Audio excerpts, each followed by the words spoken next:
All right, everyone. 1 second. Here we go. Test 1 2, test 1 2. Do I sound good? Yes, I do. I do sound good. All right. Hi everyone. So welcome to episode 164 of Backpacking America. As you noticed, I am streaming a lot more frequently. So you're going to be seeing these almost every day. I'm going to try and do it Monday through Friday, but really just as often as I can. Honestly, I want to be way more consistent with this. I feel like 2 episodes a week is not really cutting it. Before we do get started on this really important topic, I want to first say if you want your Backpacking America merch, go to the shop link. If you're listening to this on Spotify, look at the shop link on the description. If you're on Apple Podcasts, really anywhere you get your podcasts, it should also be in the description. It says shop. It's a threadless link. You can get your hoodies, your mugs, your backpacks, your t-shirts, your stickers, your skateboards, literally everything Backpacking America decked out. Check it out. Super cool stuff, super affordable. We are against the $60 hoodie complex here, so you will get your affordable hoodie and your affordable shirts. Trust me. Also, I would like to quickly shout out Nate Cleaning. Nate does a fantastic job finessing your home, deep cleaning it. He will make love to your floors and to your walls. Innate Cleaning on Instagram, so that's Innate Cleaning. Hit him up. Super affordable, super caring about you and your family and your home. So now to get into it. So we're going to be talking about Joe Rogan versus the White House. So this kind of this is really important to me because I mean I'm obviously a podcaster, and seeing how the government, media, and even Spotify is kind of leaning. Even Spotify, sadly, is being pressured into it on attacking and hopefully removing in their eyes, Joe Rogan from the platform. I've listened to his show for a while, and honestly, like, what they're doing to him scares me, because that could happen to me too, because I'm on these major platforms, and while he may be able to go to another, build his own website and his own media platform, I can't. So I'm always going to be dependent on someone else's website. I'll find a way, trust me, but that would be a major blow to me. But I've listened to a show, like I said, and he's what I like to call an asshole with a microphone, like me. So we discuss topics that we don't understand, and we engage with people with particular knowledge in an area we may or may not know enough about. So just because we do not have the facts together all the time, or we present as controversial, does not mean we're pushing misinformation intentionally. And, to come after Joe Rogan means we also have to come over after Whoopi Goldberg. What she said was really stupid, and it was the Holocaust was a racial thing. It involved race, and Hitler classified the Jews as a race. A race, but subhuman, is what he called them. Whoopi Goldberg said that it was not a race issue, it was a people treating people terribly issue. Okay, that's not like a terrible thing to say. She was looking at the issue through, a modern American lens, as if the Holocaust happened in America. But she's trying to relate it to people so they kind of understand. And I get where she's coming from, but it was incorrect. But the way they're coming after her, and at first, when I heard this, I'm like, what? She said that? I can't believe she said that. But then it's just kind of like, think of all the dumb stuff that I've said over the years. That's on tape. Should I be treated the same as her? Should I, be suspended from my show? Should I be denied opportunities because I did a dumb thing or said a dumb thing on air? No. If I don't think that's fair to me, it's not fair to her. So just because someone may be wrong or has a different opinion does not equate to intentionally pushing disinformation. Censoring Joe Rogan, especially encouraging it by the White House, is an attack on media sovereignty. So just because you may accidentally, just because you might accidentally say something that may be incorrect, doesn't mean you're pushing misinformation or disinformation. It just means that's your opinion. Like if I got up on a stage and I knew that I knew the sky was blue, but I was trying to convince people it was purple because I wanted the sky to be purple. That's pushing disinformation. But literally, no one's informed on COVID. I have a clip from Joe Rogan's Instagram. I'm going to play half of it for you, about 5 minutes and 23 seconds of it. Not right now, though, a little later. And he's going to get more into that, into this disinformation and explaining his side of the story that has been taken out of context through sound bites on The Independent, where they say, oh yeah, Joe Rogan definitely does his job right, and then they mash up random bits of his apology, or not apology, his statement, and then his show, and completely take both of them out of context. It's really disgusting. So if anything, they're pushing disinformation, because if you listen to the whole apology and then, not apology, if you listen to the whole statement and then you listen to what The Independent did, it's a hit job and it's disinformation. So they're just as guilty, if not more, than Joe Rogan. But first, I want to play for you Jen Psaki speaking about Joe Rogan's podcast.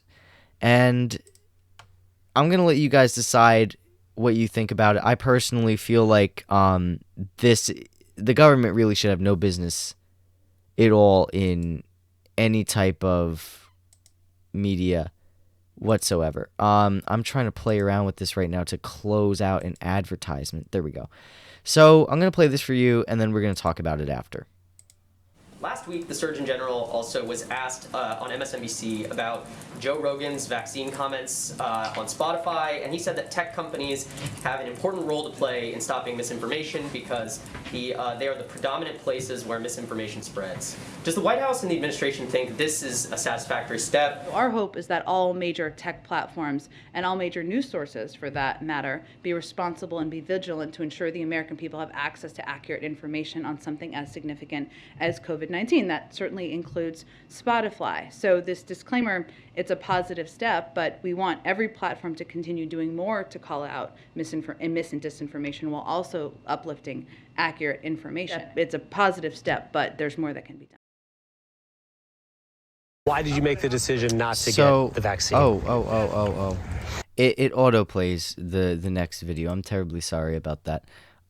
So basically, I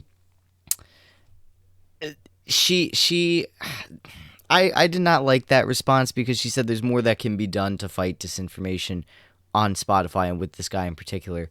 And, you know, I understand, like, it is the broadcaster's job to provide accurate information, but Joe Rogan is a podcaster.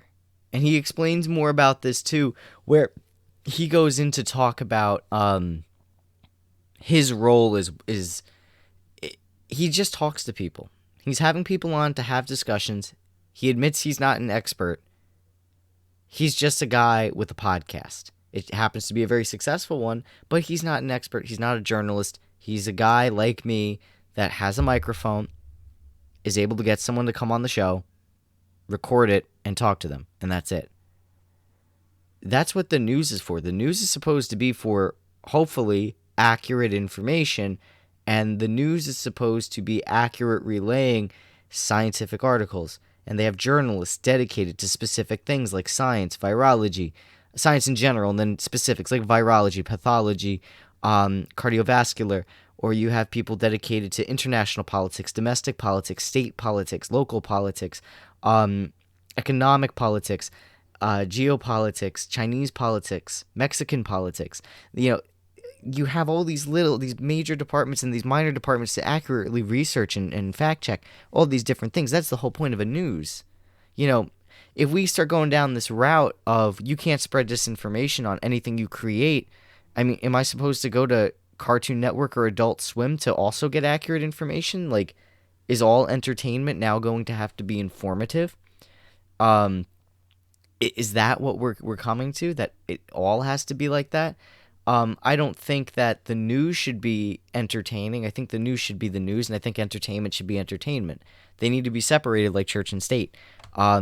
Because the reason why podcasts like Joe Rogan are so popular is because, one, mainstream shows suck, and two, people go to podcasts and Facebook and other things for news because the news isn't doing their job that well. They're writing hit pieces on Joe Rogan by taking him out of context. So that's kind of why we're in this position now. It's also the duty of the population to be educated and informed to make their own decisions and develop their own viewpoints. So Mr. Rogan brings on a variety of guests from all across the political spectrum and various industries. And before I go any further, I want to play the clip where he discusses his side of the story and mentions all the things we talked about up until this point. Hello, friends. I wanted to make a video to address some of the controversy that's been going on over the past few days. And first of all, to say thank you to everyone that sent love and support. I truly, truly appreciate it. And it's been very nice to hear from you. I wanted to make this video, first of all, because I think there's a lot of people that have a distorted perception of what I do, maybe based on sound bites or based on headlines of articles that are disparaging. The podcast has been accused of spreading dangerous misinformation, specifically about 2 episodes, a little bit about some other ones, but specifically about 2. One with Dr. Peter McCullough and one with Dr. Robert Malone. Dr. Peter McCullough is a cardiologist, and he is the most published physician in his field in history. Dr. Robert Malone owns 9 patents on the creation of mRNA vaccine technology and is at least partially responsible for the creation of the technology that led to mRNA vaccines. Both these people are very highly credentialed, very intelligent, very accomplished people, and they have an opinion that's different from the mainstream narrative. I wanted to hear what their opinion is. I had them on, and because of that, those episodes in particular, those episodes were labeled as being dangerous. They had dangerous misinformation in them. The problem I have with the term misinformation, especially today, is that many of the things that we thought of as misinformation just a short while ago are now accepted as fact. Like, for instance, 8 months ago, if you said, if you get vaccinated, you can still catch COVID and you can still spread COVID, you would be removed from social media. They would ban you from certain platforms. Now, that's accepted as fact. If you said, I don't think cloth masks work, you would be banned from social media. Now, that's openly and repeatedly stated on CNN. If you said, I think it's possible that COVID-19 came from a lab, you'd be banned from many social media platforms. Now, that's on the cover of Newsweek. All of those theories that at one point in time were banned were openly discussed by those 2 men that I had on my podcast that have been accused of dangerous misinformation. I do not know if they're right. I don't know, because I'm not a doctor, I'm not a scientist. I'm just a person who sits down and talks to people and has conversations with them. Do I get things wrong? Absolutely, I get things wrong, but I try to correct them.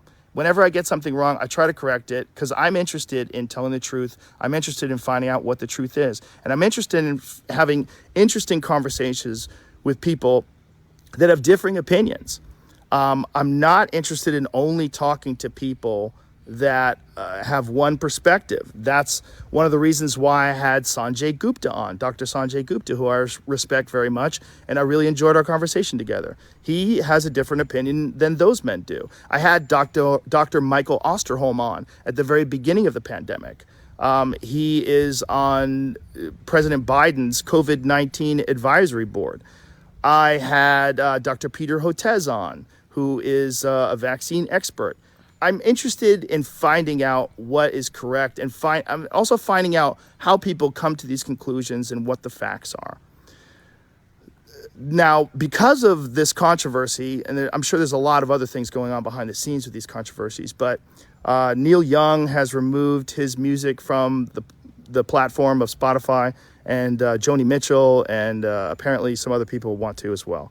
I'm very sorry that they feel that way. I most certainly don't want that.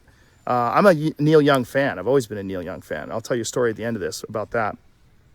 One of the things that Spotify wants to do that I agree with is that at the beginning of these controversial podcasts, like specifically ones about COVID, is to put a disclaimer and say that you should speak with your physician and that these people and the opinions that they express are contrary to the opinions of the consensus of experts, which I think is very important. sure, have that on there. I'm very happy with that. Also, I think if there's anything that I've done that I could do better is have more experts with differing opinions right after I have the controversial ones. I would most certainly be open to doing that. And I would like to talk to some people that have differing opinions on those podcasts in the future. We'll see. I do all the scheduling myself, and I don't always get it right. These podcasts are very strange because they're just conversations. And oftentimes I have no idea what I'm going to talk about until I sit down and talk to people. And that's why some of my ideas are not that prepared or fleshed out, because I'm literally having them in real time. But I do my best, and they're just conversations. And I think that's also the appeal of the show. It's one of the things that makes it interesting. So I want to thank Spotify for being so supportive during this time. And I'm very sorry that this is happening to them and that they're taking so much heat from it. And so now the Neil. Okay, so we're not going to get to hear the Neil Young story, unfortunately.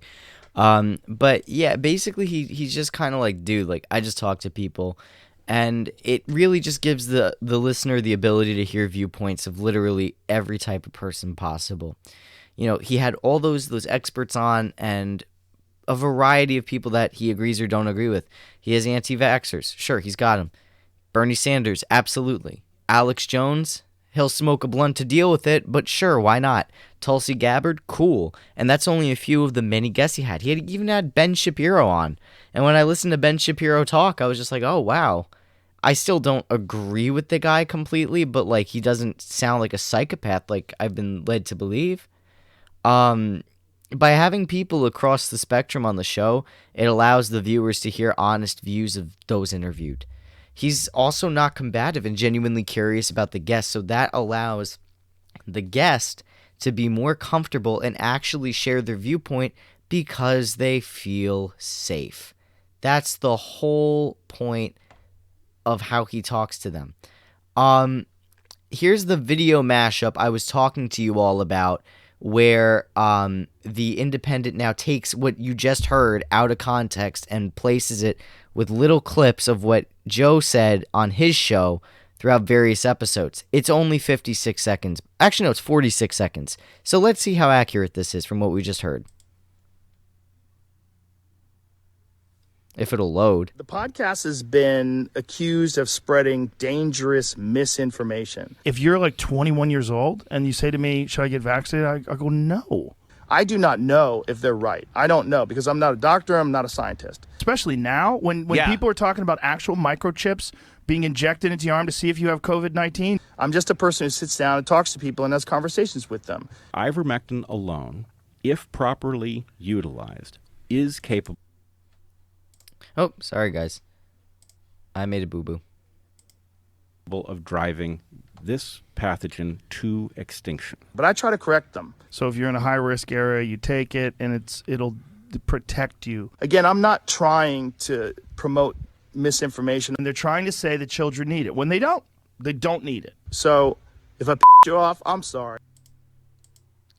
Okay, so that's enough of the Independent. So yeah, I mean, they basically took like 1 second clips or 2 second clips of what Joe Rogan said on random episodes about the coronavirus pandemic, and just distorted it because we don't know the whole context of it. So they made him look bad by showing these random clips. And it's an age-old story of the media. But now here's the thing, that in the ivermectin thing, a lot of people are like, well, ivermectin's bad. Now, I would never take it because I don't know much about it. I'm just going to take what my doctor tells me to take. But the ivermectin, here it is. Here's the thing. Reuters, which is one of the most accurate news sources, January 31st, 2022, ivermectin shows antiviral effect against COVID, Japanese company says. Japanese trading and pharmaceuticals company Kawa Company Limited on Monday said the anti-parasite drug ivermectin showed an antiviral effect against Omicron and other coronavirus variants in joint non-clinical research. The company, which has been working with Tokyo's Kyosato University on testing the drug as a potential treatment for COVID-19, did not provide further details. The original Reuters story misstated that ivermectin was effective against Omicron in phase 3 clinical trials, which are conducted in humans. The trials are ongoing, but promotion of ivermectin as a COVID-19 treatment has generated controversy. So here's the thing. It's being tested. It looks promising. It has an effect when it's used against COVID, and it's being looked into. So why is that being seen as misinformation? Simply presenting facts that are being looked at by the people researching it and then putting it out in public, even though it's already public knowledge anyway, it is, and then punishing the person for sharing that is ridiculous. You can agree or disagree with the guy. You can believe that, ivermectin is the best way to treat COVID and you can OD on it. But even, in the clip that was, shown about the doctor explaining ivermectin, he was like, if it's used correctly. So what does correctly mean? It doesn't mean just swallow a whole bunch of horse dewormer. It means like what, how do we take this? You know what I mean? And we don't have guidance for that yet in humans. And I'm sure the guy said that in the podcast. The thing is, we have to go and listen to it. We can't make a judgment on Joe Rogan and that episode and that doctor from 1 or 2 seconds. It's asinine, and it's not doing our due diligence as an informed and educated public. So literally they're creating a hit job to make the guy look stupid and like he's a dangerous misinformer when he's bringing someone on that's doing research on ivermectin to see, what's all the hullabaloo about this? Let's try and see if this is legitimate or not. So that's my issue with all this, because asking questions and talking to people and trying to get some primary sources to come to some conclusion is bad now. The guy even said he's an asshole and he doesn't know what the fuck he's talking about. So, and most of the time, if you know Joe Rogan, he's high when he does this.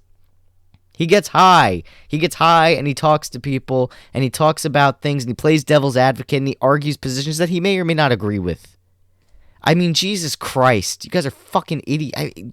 It's just people that really just shit on him for no reason without listening to his show, and people that come to conclusions off of like the Whoopi Goldberg thing, right? Like when I first heard that, I was pretty pissed off, but then I listened to what she said and I'm like, okay, I understand where she's coming from, and I don't think she should be suspended for 2 weeks. As much as I hate historical revisionism, censoring her and punishing her is not the response. The response is proper education of our children and of just making sure that we try to present accurate information without censoring people, and doing it in a way that's not condescending and doesn't put people, make it feel like they're being put against a wall by a totalitarian regime.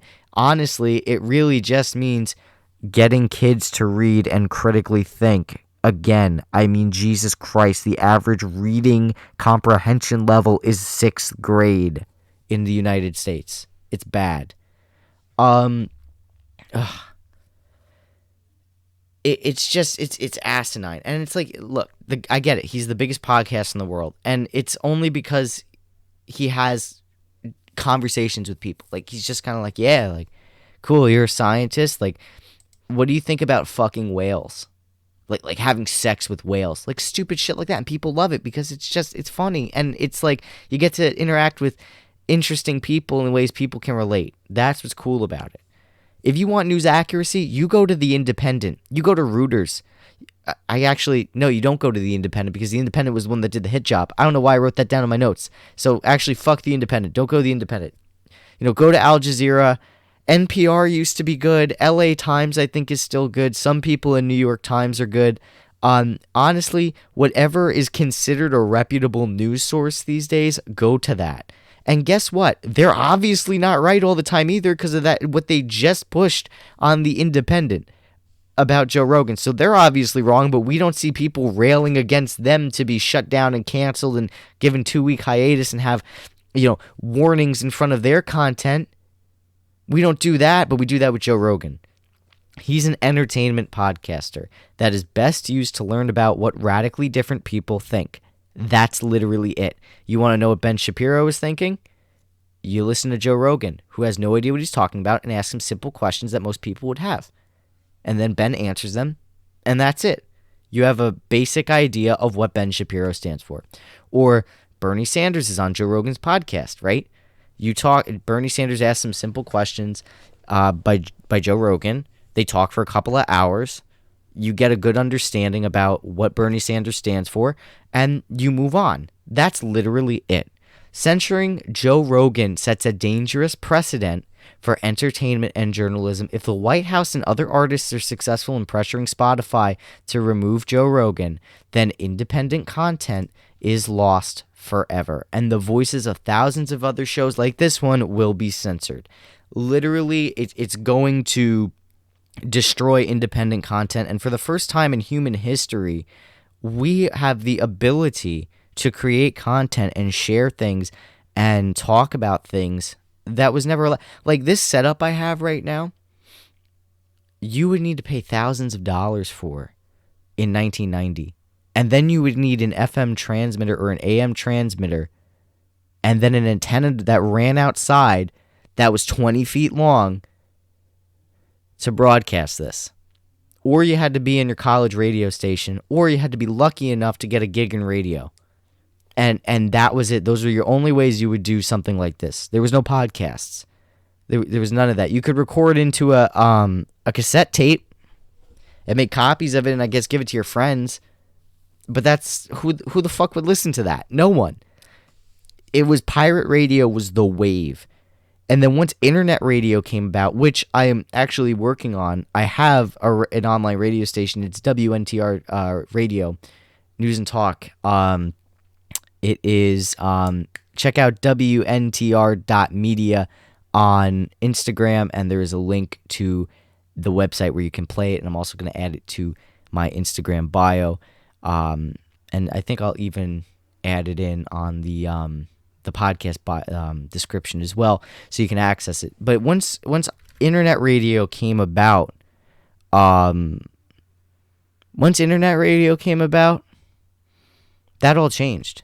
Pirate radio, as great as it is, wasn't really needed. Community radio wasn't really needed because now you could just go on your computer and you could just record and put songs on the internet and people would listen.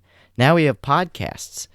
Now with podcasts, you have the setup you need, the recording setup, but you don't need the FM transmitter and you don't need the online radio station. Now you can just put it wherever and people could play your voice whenever you want.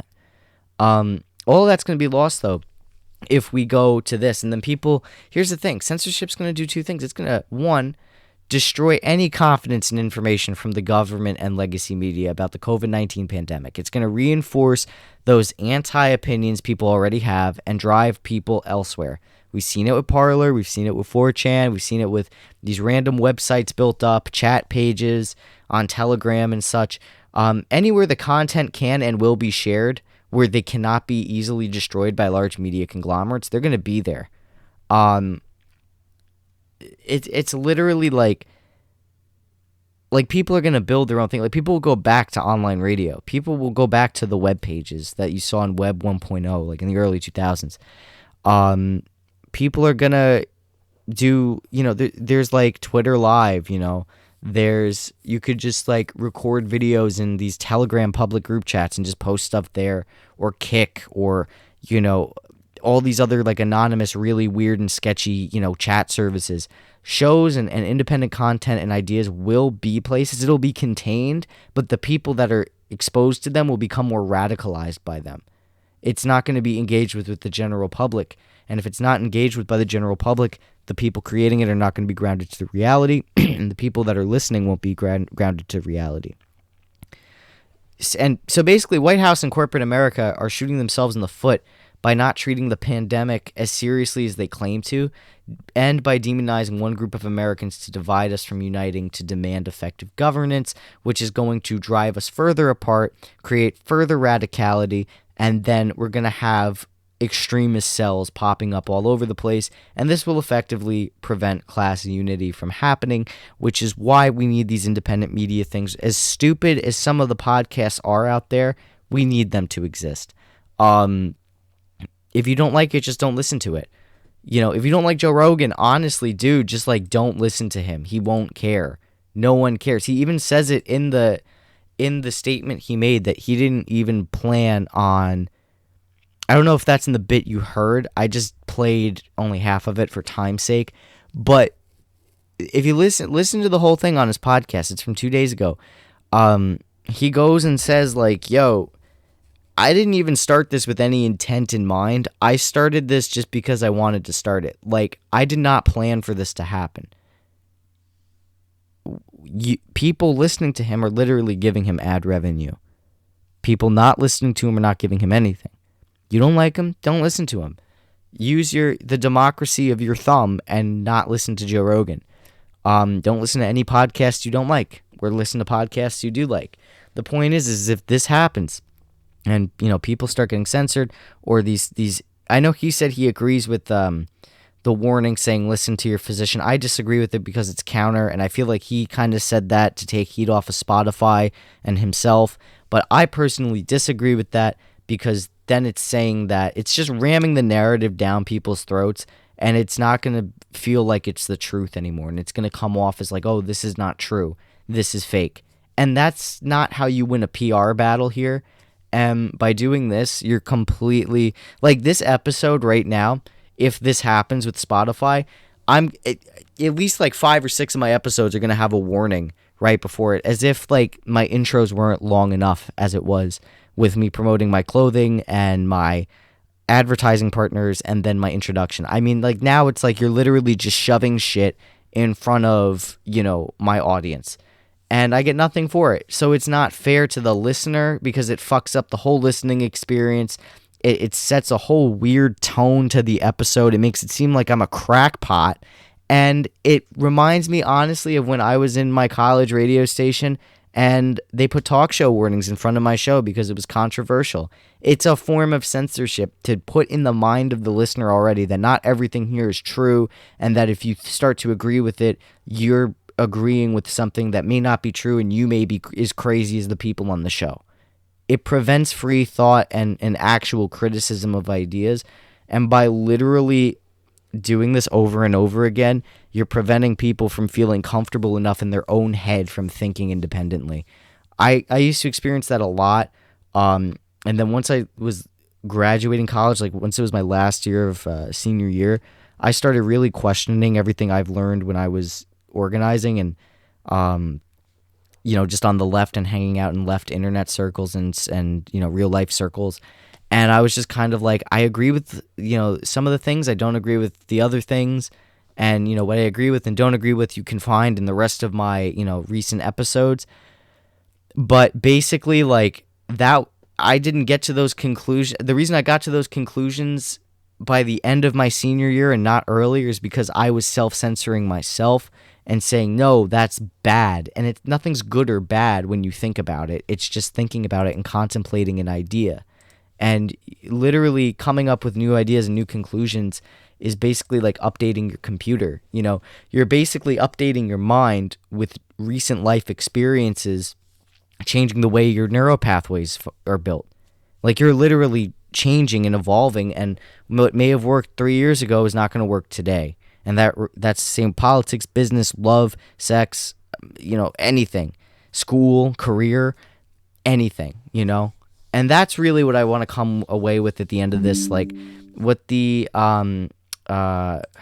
government's trying to do is really going to backfire on them. It's going to create more distrust, and it's going to make the job of actually presenting real information even harder. And then on top of that, it's going to divide workers, so we're not going to be able to unite by class. And it's also going to put a massive strain on independent content creators, and it's going to make this age of information and communication more repressive, more totalitarian, and discommunicative. Once again, that has been another episode of Backpacking America. I sincerely thank you all from the bottom of my heart for listening to this show. Your support, your sharing of the show, the kind words at the end of the show. I really appreciate it all. Make sure to, check out my boy Innate Cleaning and check out the shop on Threadless. I don't even really want to make money off of it. It's just kind of like, if you want to rep the show and you really like the show, that's good enough to me too. I just want to see the love shown. So if you want, your Backpacking America merch, go there. It's fire. I got to model some of the clothes. I've been really slacking on that, but please check out the shop. At least tell me that you like it, or send it to someone that you think will like it. And yeah, other than that, until next time, my friends, stay safe. The Northeast is supposed to get hit with another snowstorm, so just stay off the roads on Friday afternoon, as they're going to get very icy. Until next time, my friends.